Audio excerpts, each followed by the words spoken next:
Hello, I'm Kirsten and today I'd like to talk to you about preventing osteoporosis, strengthening bone density and why calcium supplements may not be the key. Did you know that 60,000 people a year are diagnosed with hip fracture in the UK? Now we tend to associate hip fracture with menopausal, perhaps postmenopausal women. And actually the incidence of osteoporosis does treble in women around the age of menopause and can double again as women get older. But the number of both men and women being diagnosed with osteoporosis before the age of 40 is on the increase. And in fact it's never too early to start supporting our bone density. Our bone density tends to peak in our 20s, and then we all need to be more proactive in strengthening our skeletal structure, both through diet and through weight-bearing exercise. So what can we all do to improve the health and density of our bones? And why is it that menopausal and postmenopausal women are at greater risk for low bone density? Calcium deficiency is often cited as the major cause of low bone density, and frequent advice is given to add more calcium to the diet, or in cases of osteoporosis and osteopenia, calcium supplements may be prescribed, often together with vitamin D, but without other cofactors such as magnesium. However, a lesser known fact is that we appear to have plenty of calcium in our diets. A DEFRA study in the year 2000 showed an average British daily intake of 960 milligrams. That was in the year 2000.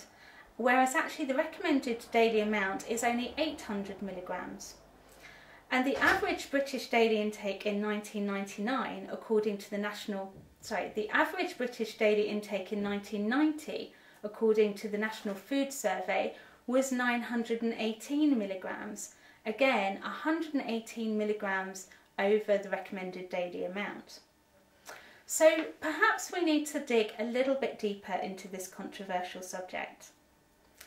In addition, recent research and media coverage has highlighted the possible connection between calcium supplements and the potential increased risk for heart attacks. A very negative finding, considering that most people take some sort of food supplement, including calcium, to support longevity. I feel that this could partially be due to the widespread use of food supplements that focus on delivering large amounts of calcium in the poorly absorbed form of calcium carbonate, which is an inorganic compound that our bodies may not utilise very well. This could possibly explain the researchers' conclusion that excess calcium from supplements may leave deposits on the arteries that increase vascular calcification and thereby cardiovascular events. They had not noticed this effect with increased dietary calcium, only with the supplements. Vitamin D is usually the next port of call. We've long known of its importance for avoiding rickets, softening of the bone in children and teenagers, as vitamin D helps the body to absorb calcium and also phosphorus in the gut, both of which are needed for strong bone matrix. Vitamin D is known as the sunshine vitamin, as we use sunlight to help manufacture it in the skin, and we can also obtain it from oily fish. Inactivity is another major factor. Our bones are continually adapting their density and structure to meet our current needs. So regular weight-bearing exercise, such as walking, will send necessary messages to the bone cells in that area to increase density. So the areas feeling the impact most, for example legs, hips and spine when walking, which together with the wrists are the main targets from osteoporosis, will naturally strengthen themselves as we exercise those areas. Spending your days sitting at the computer or on the sofa, in the car, on the bus or on the train, in the taxi on the other hand, sends signals that you don't need strong bones in those areas. And the body may actually decide to take bone or calcium away from those areas to send to other parts of the body.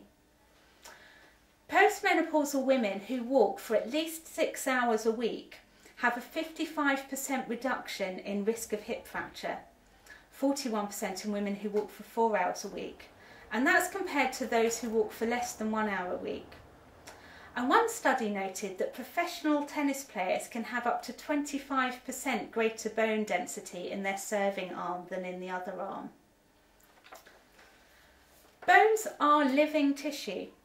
That's the beauty of bones. They're not fixed solid objects, but living tissue, constantly changing and renewing.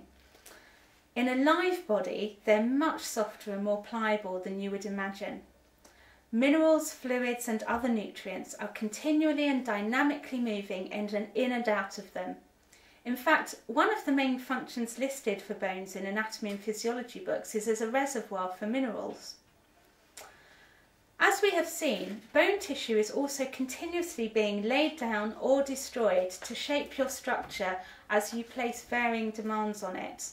So the good news is that you can feed, nurture and strengthen your bones just as you can the rest of your body.